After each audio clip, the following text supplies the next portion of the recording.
Okay, guys, welcome back to this lecture, which is lecture 7 on how to appraise an opportunity, or in a sense, how to value a startup, right? So for startups to be able to generate capital or investment, it is important they know, or it's important investors and the entrepreneurs know about the value of that startup, right? And so we will go through a number of methods that can help us value a startup, right? And I want to first start by looking at this diagram here. So here we have plotted revenue against time. And we have identified the different stages of a startup. So in other words, there are 5 main stages of a startup based on the revenue it generates and the time period or the phase in which that startup is, right? So the very initial stages of a startup is what we refer to as the seed and development stage. This is that stage some people would also refer to as the conceptual stage. Usually at the seed and development stage, the startup is still undertaking research and development, and therefore may not have started generating any revenue, or may not have even generated any revenue at all. So you see this yellow curve here, you see that it dips downwards. It means that usually in the seed and development stage, the startup is incurring a cost rather than making revenue, right? Now, when the product or the service is finally developed and the startup is launched, then we enter into the early stage or the startup phase, right? And it's at this stage that the company begins to generate some revenue, right? So there are 3 later stages of a startup, which are the growth and establishment phase, where the business is now able to generate consistent income and are regularly taking on new customers, right? What that also means is that revenue also increases or expands the more. Then after the growth and startup establishment stage, we enter into the expansion stage. So it is at this expansion stage that the entrepreneur or the business can make an assessment as to whether the business model is successful or not. And very often in this stage, many businesses in the development stage, the startup is not generating any revenue. You would realize that certain methods of valuation may not be applicable. So for example, a method like the discounted cash flow technique, which is very familiar to many land economists and valuers, may not apply here because that method works if a business is generating revenues or what you call cash flows, right? And so what kind of techniques can we use to value a business that is not generating revenues? And that is what I want to focus my attention on in the subsequent slide. Yes, so here are at least 7 methods of valuation that we can look at or that can be used to value businesses that are generating revenues. And so they are not appropriate for companies that have no revenues. The second approach I'll look at is the Becker's approach. and then the Pine scorecard approach, which are very appropriate for pre-revenue companies or for startups that are yet to generate revenue. And then the fourth approach I'll talk about briefly is the cost to duplicate approach. The cost to duplicate approach. Now, this cost to duplicate approach is similar to the cost method in property valuation, right? It is very similar to the cost method in property valuation. And you also have the future valuation method, the market multiple approach, and the risk factor summation method. Now, I will focus my attention on 4 of these methods, the first 4 methods, starting with the cost to duplicate approach. So the cost to duplicate approach essentially is a method that puts a cost to the assets of the startup. Okay, so think about it. A startup has not started generating revenues, and yet the investor or the entrepreneur may have invested in some assets. For instance, the entrepreneur may have rented an office, may have bought a computer, may have bought a vehicle, may have bought some equipment, and so on.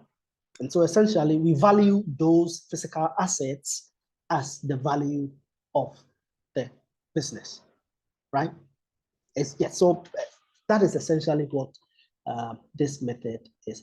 And you would find that when you seek for prices, usually current prices of these physical assets, the equipment, the plant, the machinery, the tables and chairs in the office, the computers and so on, there will be a need for you to depreciate them at a certain level to bring the value to reflect the state of the asset, right? So that is the cost to duplicate approach, really. The method I want to focus my attention on is the Berku's approach. And it's one of the, in fact, the first technique that was developed by Dave Berkus. And this technique essentially, okay, so the Berkus approach was developed by Dave Berkus, and it has 3 other names that you find in the literature. So you have the development stage valuation approach as one of the names of the Berkus approach. You have the valuation in stages or the valuation by stages, right?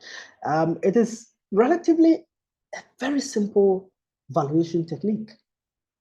And it's based on the concept that a business has different valuable aspects, right? And these aspects, according to the Berkus, are 5 in number. So for example, the quality or the soundness of the business idea or the business opportunity is one aspect that reflects the basic value of that enterprise. The Berkus also say that the second aspect of a business that is valuable is whether the entrepreneur has been able to prototype his or her idea. Okay, so for example, if you are thinking of selling cars, making and selling cars, the idea will be, in terms of prototyping, is whether you've been able to create that car, you know, and the car is working as you have conceptualized it, right? So whether you've been able to make a prototype would also reflect whether you've been able to deal with the technological risk that would lead to the success or the failure of the car. You get it? So you'll find that sometimes you have some great ideas, but the current technology in the market is inadequate to enable you, you know, develop that idea or to even to prototype it, right? So think about it. Solar PV or solar photovoltaics operate at different levels of efficiency, depending on the material that is used. I mean, now we are told that the highest level of efficiency or the most efficient solar PV would usually be able to convert just about 30% of the sun rays that hits the surface of the solar PV into electricity. What it means is that 70% of the time it is inefficient. You get it? And that is essentially because of the material that is used in the making of solar PVs. You get it? And so if we find a material that is more efficient in converting the sun's rays into electricity, then we can improve upon solar PVs. You get it? And so the technology currently does not exist for us to improve on the efficiency of the solar PV. You get it? And so technological risk is one of the important risks that any business has to deal with. Now, Dave Beckel said that the third important aspect of any startup is whether the business has quality management team in place. You see, you may have a very brilliant idea, very good business idea, but management determines everything.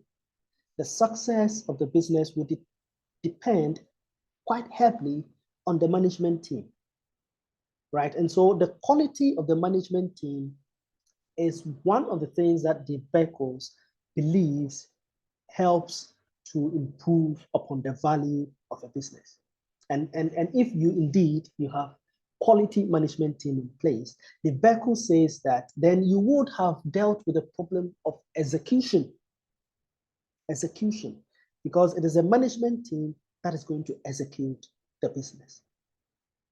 And four, the Beckle said that if you have already established strategic relationships, or what we learned in the classroom as strategic partnerships. Remember, that is one aspect of the business model canvas, one of the components of the business model canvas. If you have already established strategic business partnerships, then the Beckle says that then you would have dealt with what is called market risk, right? The risk of going to market. Remember what we said about strategic partners. We said that these are organizations, individuals, or even institutions that can help us go to market faster at a cheaper cost, right? And so if you have already established these partnerships, then the business is valuable, or that adds to the value of the business. And then the last aspect of a business that is valuable is whether you have rolled out your products and whether you have made sales, right? So if you have prototyped it, your business idea, you have a quality management team in place, you have a strategic partnership in place, and you've been able to roll out the business, and you've started generating some sales, then the Beckle says that you have dealt with the risk of production, right? And so for any business that has these 5 aspects in place, that is sound idea, prototype of the business idea, quality management team in place, have established strategic relationships, and have rolled out the product. He says that each of these aspects of the business is worth $500,000. And think about it, Dave Beckles is from America. And so the currency in which he thinks is in the dollars, the US dollar. right? And so he said that if any business that has these 5 components has or each of these 5 aspects is worth $500,000. Now, because we live in Ghana, when we're applying this Beku's approach, and because our currency is a Ghana cedi, then we may be thinking in terms of $500,000. I mean, then you value each one of them at $500,000. And then you sum the total, and that should give you the total value of that startup, right? And so if you have a business that has a sound idea, then that sound idea is worth $500,000 Ghana cedis or dollars or pounds. If you have been able to prototype the idea, then it is worth $500,000 cedis or pounds. If you have been able to put in place quality management team in place, that is also worth $500,000 Ghana cedis. And if you have been able to establish strategic partnerships, that is also worth $500,000. And you've been able to roll out your product, that is also worth $500,000. And so if you add all of that together, then you'll be getting 2.5 million cedis, dollars, or pounds for a startup, right? Yeah, and the point you should take note of is that this $500,000 Ghana cedis or pounds or dollars is the maximum amount you can allocate to each of the 5 aspects of a business, right? So, for example, you can't go beyond $500,000 cedis for sound idea, but you can go below it depending on the quality of the idea, okay? If you look at the quality of the management team and you realize that the management team is not so good as it should be, then you allocate a lower amount, lesser than $500,000 Ghana cedis to quality management team or to the management team and so on. And so that will lead to some variation depending on the judgment you make of the 5 different aspects of the company, right? So that essentially is the Dave Beku's approach. Very simple. Now, you would realize that although it is simple, it has many setbacks, right? And one of them is that it assumes or it fixes the maximum value of each of the 5 components at $500,000. It means that you can't go beyond $500,000 cedis or dollars or pounds, which is not so. I mean, it's possible that the soundness of the business idea may be worth more than $500,000 cedis or pounds. The prototype may be worth more than that, and so on, and so forth. So that is one of the basic weakness of this approach. Then again, you would also realize that these 5 components of a business that is valuable to the Beku's may not be valuable to everybody. Or when you meet different investors, they may also have different criteria for evaluating the value of a business, right? And for this reason, the Beku's approach is also weak. And so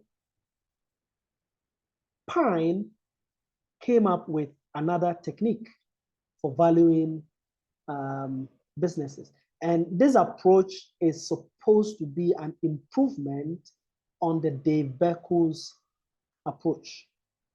And this approach is what we call the Pine scorecard. So the Pine scorecard has 4 main stages. 4 main stages. In the first stage, Pine says that we want to determine the pre-money value of a company. In that sense, we want to determine the soundness of the business idea. Okay. So in the first stage, you do a survey by asking investors about how much they are willing to pay for that basic idea, right? The basic business idea. And so what you can see here is that Pine went about asking some angel investors, and each one of them gave a quote on how much they are willing to pay for the basic business idea, right? And you can see that the mean or the average value that these investors associated with the basic business idea is $1.6 million. And the mode, which is the most popular quote provided by these investors, is $1.5 million. Right. So he says that once you've been able to value this basic idea, then you can move to the next stage. And in the next stage, you are going to assess the business based on these 7 criteria. So you're going to look at the strength of the management team, and Pine allocated a maximum of 30% to it. And so you can score the quality of the management team between 0 and 30, depending on the strength of the management team. 2, you can look at the size of the business opportunity. How big is the business opportunity, right? Is it scalable, or how scalable is a business opportunity? Is it the case that the opportunity only is available for maybe 100 people, or it's available for millions of people, right? That will give you a sense of the size of the opportunity. And here, Pine says that we should score the size of the opportunity up to 25%. So you can score between 0 and 25%. And then the third criteria is the product and the technology. So here, once again, is a question about whether you've been able to prototype your product. Okay, you've been able to produce a prototype of it. And remember what Beku said that you've been able to prototype it. It means that you've been able to deal with the technological risk of, that your business is likely to face. And for product and technology, a maximum of 15% is assigned to it. And then the fourth criteria is the competitive environment. The competitive environment. And for this competitive environment, essentially, you are going to compare the environment within which your business is going to operate, right? And if your business is going to operate in a highly competitive environment, then that means that your business is likely to lose market share to your competitors. But if the environment is not competitive, then you can have the entire market to yourself, or you may even have a bigger market share in that space, right? And so for competitive environment, Pine says we should assign just a maximum of 10% to it. So between 0 and 10%, depending on the competitiveness of the environment. And then the fifth criteria is marketing, sales channels, and partnerships, right? So have you been able to establish strategic partnerships? Have you been able to do that? Have you been able to make some sales, establish some sales channels? And if you've been able to do that, then Pine says we should assign a maximum of 10% to that as well. And then the sixth criteria is whether the startup needs additional investment or not. So if the startup needs additional investment, then you want to increase, then you can assign a maximum of 5% to it. If it doesn't, then you want to assign a lower percentage to it. And then the last and the seventh criteria is assigned to any other factor that can affect the value of a company.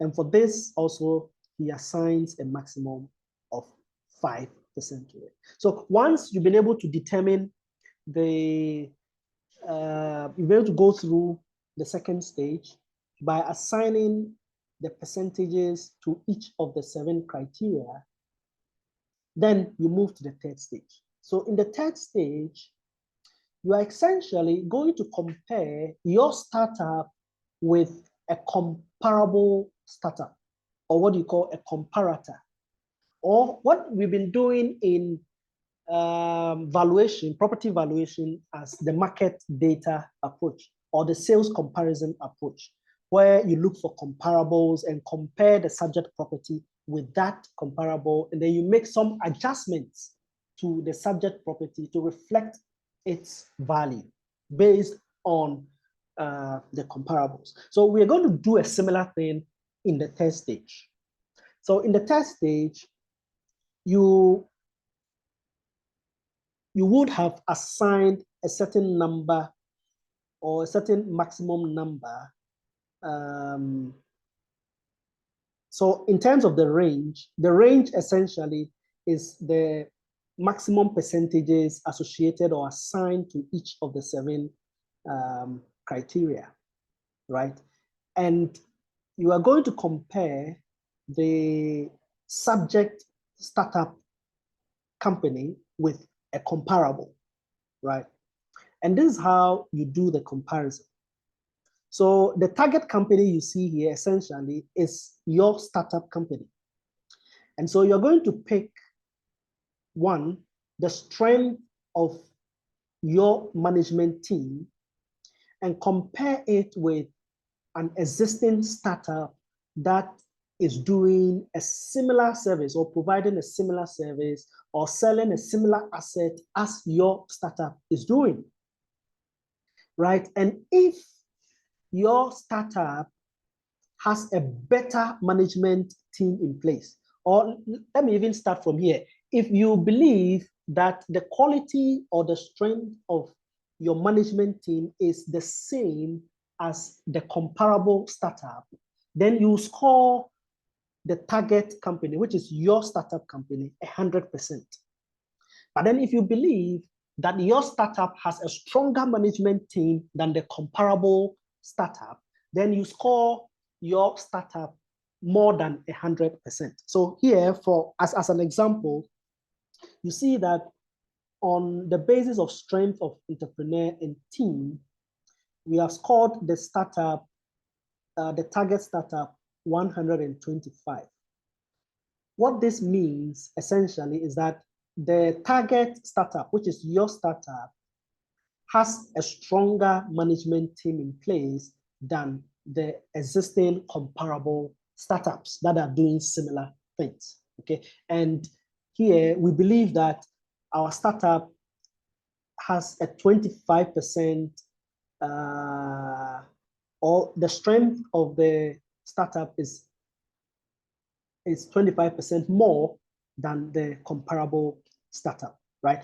And so you would do this, or you go through the same process for each of the criteria by comparing the target startup with the comparable. And in any case where you find that your company has a better opportunity than the comparables, then you score it more than 100%.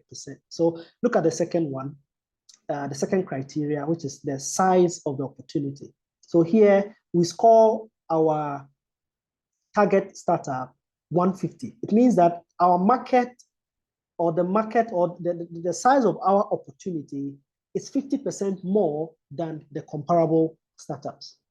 Now, on product and technology, we score the target company 100%, which means that it is about the same as the product and the technology of the comparable startups. In terms of the competitive environment, you realize that we score the target company 75. So the 75 essentially means that the environment we are going to operate in or do business in is not as competitive as the market that the comparable startups are going to operate in. You get it? And so that means we have a better opportunity. And then in terms of marketing, sales, and partnerships, we score it 80%. 80% means that we don't have as much partnerships or sales or marketing done as the existing startups have done. Okay, so we have to catch up in terms of sales, partnerships, and marketing. And then the sixth one is the need for additional investment. The need for additional investment. So here we score the target company 100%, which means that our startup needs additional investment the same way that the comparables also need additional investment. And then in terms of other factors, like great early customer feedback. So you see, through your customer discovery interviews, if you have received very good feedback about your product, right, then it's a good thing, especially if the feedback points to the fact that these customers want your product, right? Then that is something that is valuable to your company. So in terms of other factors, we also score the target company 100%. And this 100% is the same, means that in terms of other factors, our company is the same as the comparable companies, right? Now, the next step after comparing the startup with the comparable startups is to multiply these target percentages by the maximum ranges you have here. Okay, so for instance, in terms of strength of entrepreneur and team, the maximum for this criteria is 30%. And we scored our target company 125%. So we multiply this 125% by the 30%, and we write the results as the factor. So when you multiply these two numbers, you get 0.3750. And that is a factor for the strength of the entrepreneur and the team. So we will do that for each of the criteria and obtain the factors for each of the criteria. And then we will sum all the factors and obtain one factor that represents the entire startup. Okay, so you see that when we multiply 25 by 150, we obtain a factor of 0.3750. When we multiply 15 by 100, we get 0.1500. When we multiply 10 by 75, we get 0.0750. And then when we multiply 10 by 80, we get 0.0800. When we multiply 5 by 100%, we also get 0.0500. When we multiply 5 by 100% again, we get 0.0500. Now, the next step is to add all of these factors for the individual criteria, and the result is the sum, is what we have here as 1.0750, right? So that is the end of the third stage. This brings us, or this sends us to the fourth stage.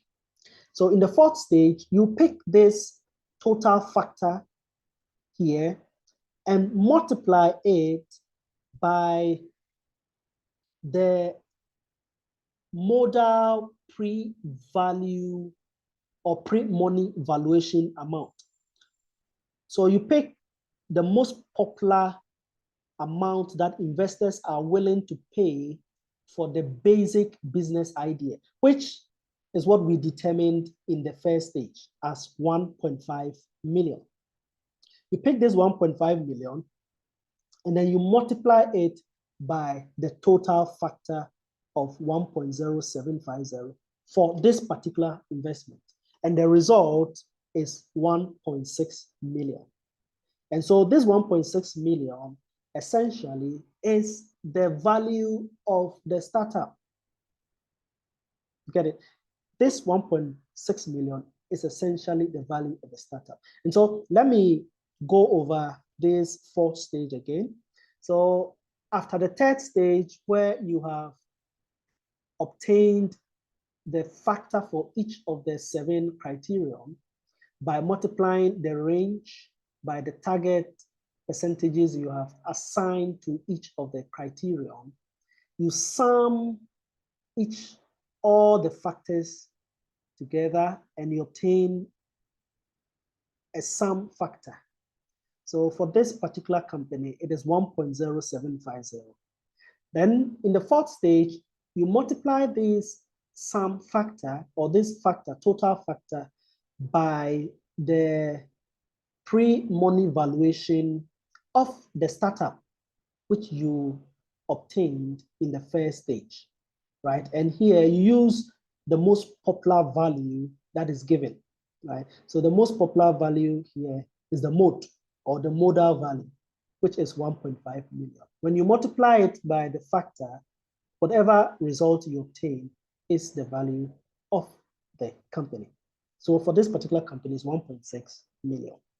Okay. So essentially, these are the 4 stages of the Pine scorecard approach, which is supposed to be a better approach than the Berkeley's approach.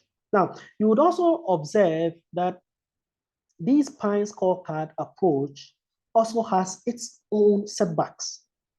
One of them is that it assigns a maximum percentage to each of the different criteria.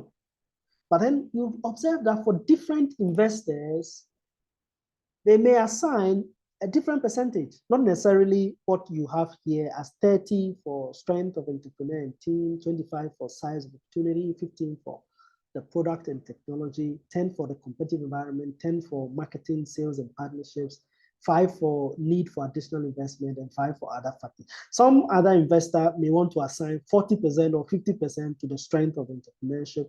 Someone may want to assign maybe 10% to size of the opportunity, and so on and so forth. And so this sort of introduces some sort of subjectivity in there, which makes it a weakness, right? So that is the Pine scorecard approach.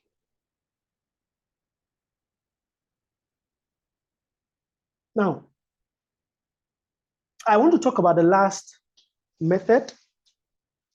And this method I'm going to talk about is the discounted cash flow technique. Now, the discounted cash flow technique is applicable to investors that are generating stable cash flows or stable revenues, right? And there are 2 key sub-techniques that are applied under the discounted cash flow method, right? So you have the net present value technique and the internal rate of return technique. The reason, indeed, there are other methods, but then these 2 are the most popular. And I'm going to show you this based on research done in the UK and the US. Indeed, I'm yet to come across a similar research done for Ghana, right? And so we'll make do with this existing research. So in 2011,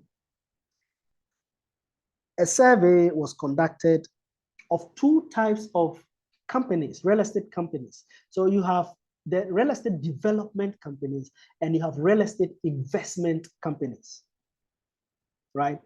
And so for investment decisions, the survey found that only 57% of all the firms that were surveyed always used the net present value technique or the NPV technique.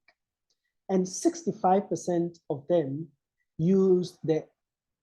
always use the internal rate of return technique or the IRR technique.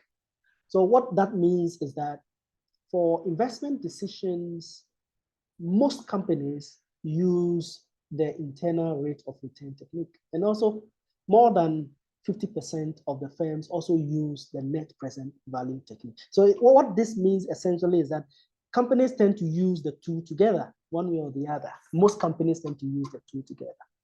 And then for real estate development decisions, they also found out that 56% of the firms always use NPV, and then 70% of the firms always use the IRR technique.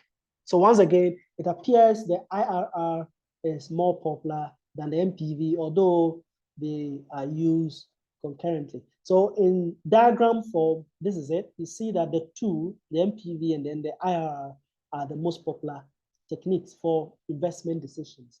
And also for development decisions, they are still two of the most popular techniques.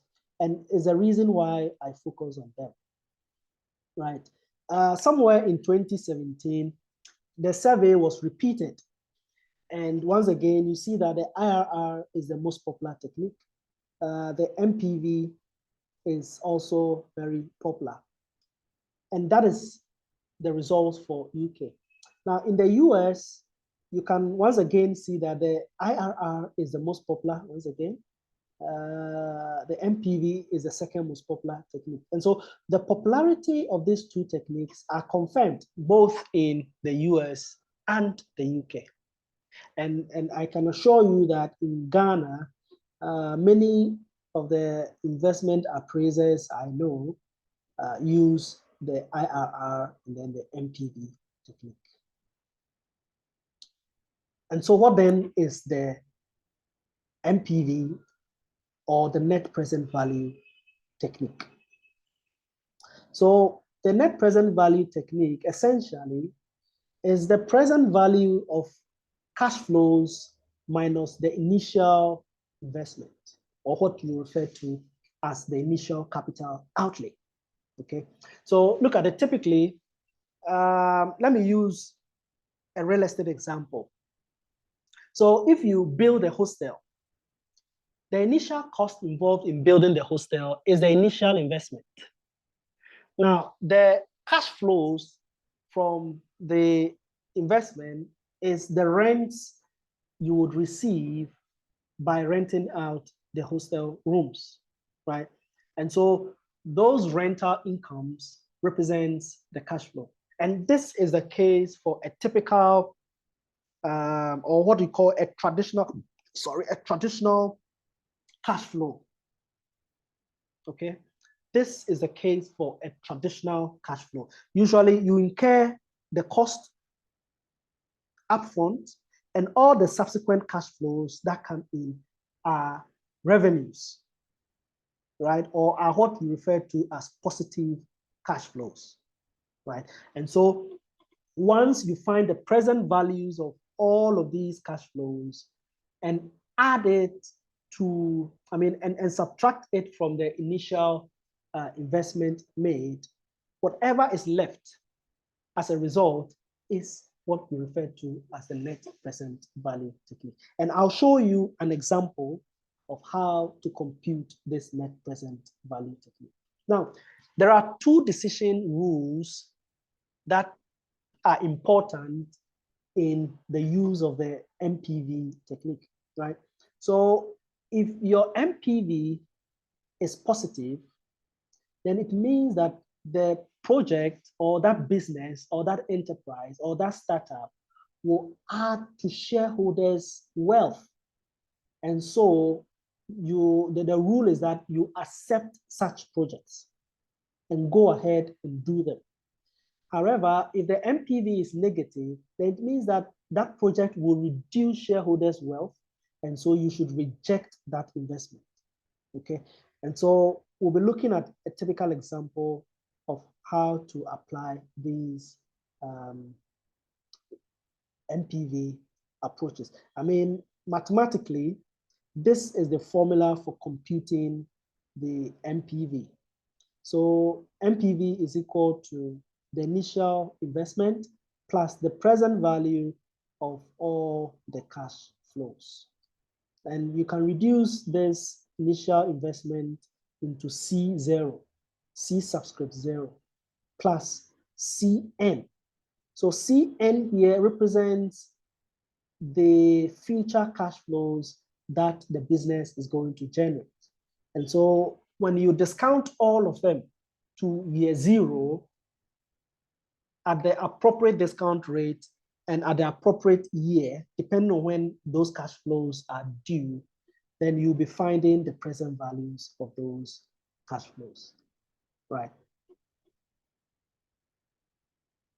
Yeah, so that essentially is the MPV decision rule. And let's look at a very simple example of the MPV. So look at this question here. An investment opportunity will require an initial investment of $350,000. You estimate that the investment can be sold in 1 year's time for $375,000. The discount rate is 12%. Okay, so you can buy this investment at $350,000 and after 1 year sell it for $375,000. This $350,000 is the initial investment. This $375,000 is the cash flow, right? Is a future cash flow, which will be realized after 1 year. And then the discount rate is 12%. So the approach is that when we apply this formula, the formula you have here, then we'll have this. So the initial investment is $350,000. And you can see that there's a minus sign before it because it is a negative cash flow. All initial investment or capital outlays are negative cash flows.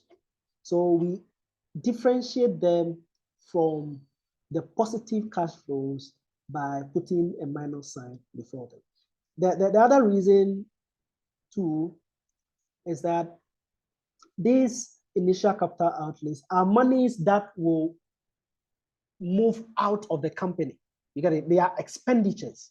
They are expenses that we have to make. So expenditures are resources that we have to pay to other people. And so they are leaving the company.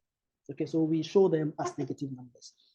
And now the PV here represents the present value of the future cash flow.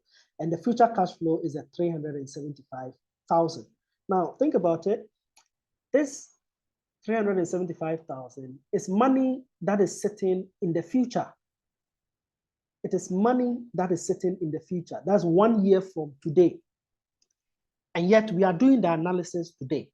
And so for us to be able to compare mangoes with mangoes and apples with apples, oranges with oranges, then we need to be able to bring that future value to today so that we can compare the values for today.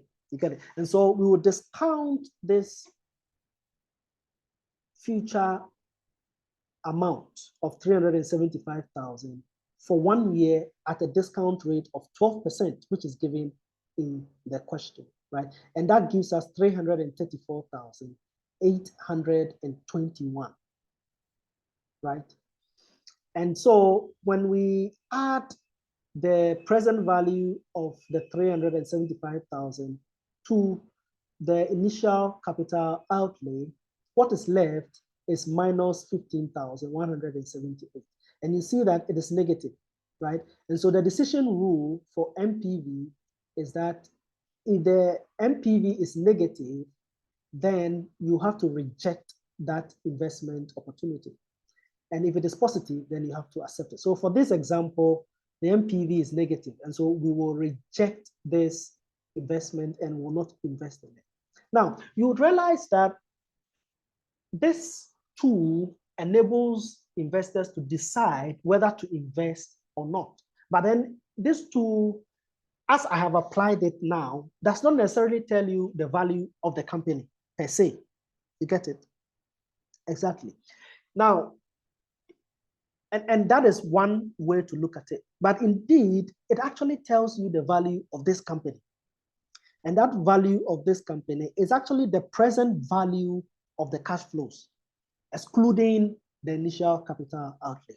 right? So for this question, the present value of the future cash flow of 375,000 is 334,821. So that is the value of the company. The company is worth 334,821. And yet, if you are investing in this company, you have to pay 350,000, which is more than the value of the company. And that is why it's a bad investment. You get it? And so I will show you in Excel in the next video how to use the net present value and the IRR to make investment decisions, as well as to determine the value of an investment. So thank you for watching. I'll see you in the next video. Bye-bye.